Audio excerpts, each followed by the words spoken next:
Hello everyone, welcome back to my channel. And after so long time मैं आज voice record कर रही हूँ क्योंकि उधर शादियों के चक्कर में मैंने कोई ऐसी वॉइस वाली वीडियो नहीं बनाई। एंड उसके बाद लोगों का आना जाना, इतने दिन तक गेस्ट थे एंड मैं कुछ टाइम के लिए हनीमून पे भी गई थी। मतलब बहुत सारे बिजी डेज़ के बीच में मैंने आज एक रिकॉर्डिंग करी है, और वो भी ब्लॉगिंग के चक्कर में, क्योंकि आज मेरा मन था। मतलब लाइक सुबह से मेरे दिमाग में चल रहा था कि ठीक है यार, ट्राई करते हैं।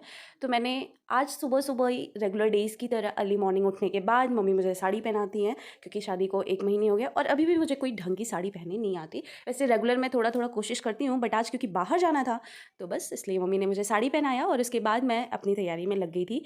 मतलब बाल सही करना, और उसके बाद बेसिक सा एक मेकअप होता है। वैसे तो इसे आप मेकअप नहीं कहेंगे, रेगुलर जैसे आप थोड़ी थोड़ी चीज़ें यूज़ करते हो। और मेरे दिन की शुरुआत होती है गुलाब जल से। मैं सोने से पहले और सो के उठने के बाद दोनों ही टाइम में मैं सबसे पहले गुलाब जल ही यूज़ करती हूँ। गुलाब जल के बाद मैं यूज़ करती हूँ अपना क्रीम, जो कि मैं ममाअर्थ का यूज़ करती हूँ। फेस क्रीम यूज़ करने के बाद मेरे दिन की शुरुआत होती है।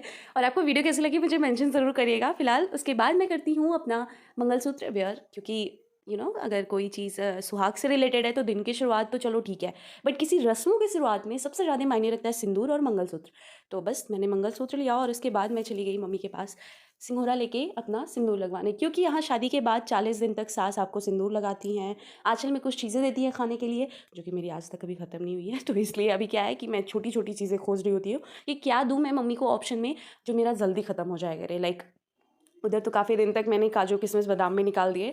तो मम्मी ने फल के चक्कर में, मैंने बोला कि छोटा सा होता है अंगूर यार, ख़त्म हो जाता है, बात करते करते भी ख़त्म हो जाता है। तो इसलिए मैंने अब क्या है कि आदत पा गए हैं हम कि अब अंगूर रखवा लेते हैं अपने आंचल में। तो बस अंगूर लेने के बाद सिंदूर लगाओ, और फिर सिंदूर लगा के उठने के बाद डायरेक्ट मैं पहुँचती हूँ अपने पूजा वाले रूम में, और वहाँ पर मेरी पूजा शुरू होती है। वैसे तो पूजा रेगुलर करते हैं, बट क्योंकि नवरात्रि चल रहा है तो थोड़ा सा टाइम ज़्यादा लग रहा होता है। और इसके बाद आरती करने के बाद मेरा काम होता है मम्मी से पैर छू के आशीर्वाद लेना। ये मेरे डेली रूटीन में आता है। और क्योंकि मेरे पतिदेव मेरे साथ नहीं रहते तो मैं उन्हें पहले ही मैसेज कर रही होती हूँ कुछ भी खाने पीने से पहले। ये मेरा डेली का है कि इमोजी वाला पैर छूती हूँ क्योंकि क्या है कि कोई और ऑप्शन नहीं है यार ना। मतलब सुबह सुबह कहाँ ये कॉल करके उठा देना तो अच्छा नहीं लगता, तो इसलिए इमोजी वाला पैर छूती हूँ। और उधर से मुझे जब वो सो के उठते हैं तो यही मेरा डेली है कि मुझे आशीर्वाद सबसे पहले मिलता है, उसके बाद गुड मॉर्निंग वाले टेक्स्ट होते हैं। वैसे तो किचन में कुछ करना नहीं होता है, क्योंकि अभी मेरी पहली रसोई नहीं हुई है किचन के लिए। तो बस एक बारी जाते ज़रूर है चक्कर लगाने के लिए, और चुपचाप से वहाँ बनी हुई जो चाय रखी होती है उसको लेके अपने रूम में ले आके टेबल पे रख ज़रूर देते हैं, बट पीने के लिए तो भूल ही जाते हैं। ये मेरा रोज़ का फंडा हो गया ये मेकअप टचअप के चक्कर में मैं ये भूल जाती हूँ कि मेरी चाय बगल में ठंडी हो रही होती है। एंड चाय, हाय मेरा सुकून है चाय, फिर भी मैं भूल जाती हूँ। ये मेरी रोज़ की गलती है। ठंडी वाली चाय के साथ मेरा मेकअप करना स्टार्ट होता है। वैसे कुछ खास नहीं, बस आईब्रोज सेट किया और उसके साथ थोड़ा सा एकदम पतला सा काजल लगाया, और फिर अपने बालों को संवारने में लग गई। मैं ये भूल ही जाती हूँ कि अब मुझे सर पे पल्लू भी लेना होता है।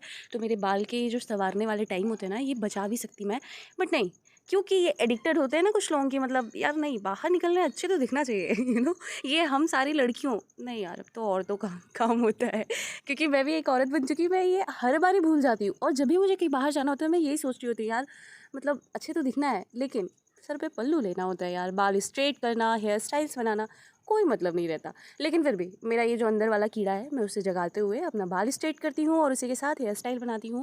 कुछ खास नहीं, बस एक सिंपल सा, क्योंकि अभी सीधी मांग निकालना बहुत ज़्यादा ज़रूरी है 40 डेज़ तक। तो बस उसके साथ जितना मैं कर सकती हूँ नॉर्मली मैं उसको ट्राई भी करती हूँ और करती भी हूँ। और उसके बाद मेरा ये सिलसिला जो है वो आगे जारी रहता है। हाँ, पैर में आलता लगाना मैं भूल गई थी। आज मम्मी ने बोला कि पहले तुम लगा लो फिर बाद में हम लगा लेते हैं।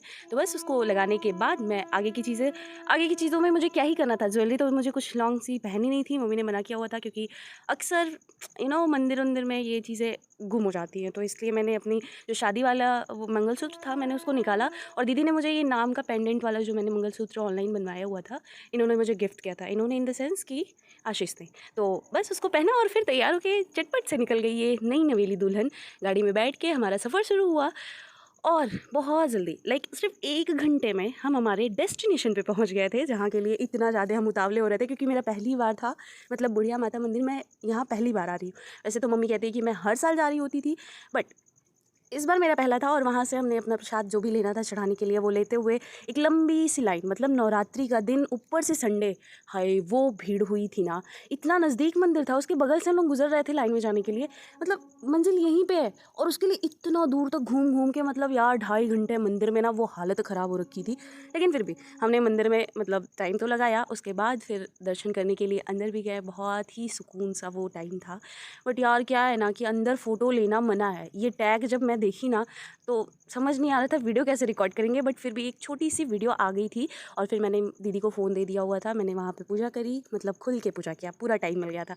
और जो जो मम्मी कर रही थी उनको बस फॉलो किए जा रहे थे कि वो कैसे कैसे चीज़ें कर रही हैं। और फिर उसके बाद हमने मन्नत का धागा भी बांधा और वहाँ पे एक छठ पूजा के लिए जो मंदिर होता है वो स्पेशली बना रखा हुआ था लोगों ने, वहाँ पे भी हमने दर्शन किया, नारियल फोड़े, अगरबत्ती कपूर तो एक चीज़ कॉमन होता है। तो ये सारी चीज़ों को करने के बाद उनके मायके या लोग कहते हैं कि बुढ़िया माता का जो मायका है वो नदी के उस पार, लाइक ये नाव में बैठने के उस पार जो जाते हैं लोग, तो बस वहाँ मायके भी गए उनके मुझे बड़ा अच्छा लग रहा था, मतलब ससुराल से मायके उनके जाके मिलना, उनकी पूजा करना एक अलग ही एक्सपीरियंस था। फर्स्ट टाइम मैं अपने इन लॉज़ के साथ कहीं ट्रिप पे गई हुई थी।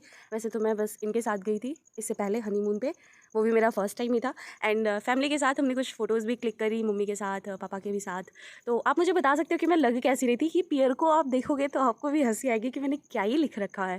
बट इसलिए लिखा है ना क्योंकि वो माँगने वाले जो लोग थे वो मुझे पियर को कह के बोल रहे थे, तो सारे लोग हँस रहे थे, तो इसको मैंने मेंशन कर दिया। और उसके बाद हमको जो भी चीज़ें खरीदनी थी, छोटी-छोटी चीज़ें खरीदते हुए, और एक बहुत अच्छा कोइंसिडेंस था, दीदी के नाम का एक मुझे ठेला दिख गया था, आयुषी चाट कॉर्नर करके, और उन्होंने वहाँ पे चाट भी खाया। और उसके बाद मैं एक क्यूट सी बेबी एक जगह गन्ने का जूस पी रही थी क्योंकि मेरा फास्ट था, तो मुझे गन्ने का जूस भी पीना था। तो पापा ने वहाँ पे गन्ने का जूस पिला। उसके बाद हम लोगों ने अपनी सवारी में सवार होकर निकल दिए और रास्ते में एक लंगर लगा हुआ था। पापा ने बोला जिसको भी जो खाना है वो यहाँ से जाके खा सकता है।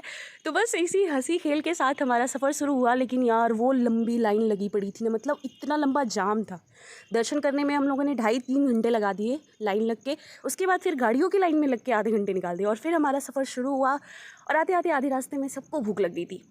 क्योंकि मेरा फास्ट था तो इसलिए मैंने बस लस्सी पिया हुआ था। और वहाँ से अपना पेट पूजा करने के बाद सब लोग रास्ते में सो तो गए थे, बट मैं मेरे मायके का रास्ता देखने के लिए यार तरस गई थी।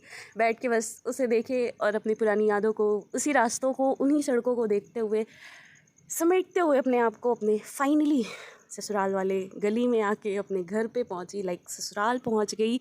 और फिर माता रानी का पैर छुआ मंदिर में जाके दर्शन करके। उसके बाद फिर अपने रूम में सुकून की सांस ली।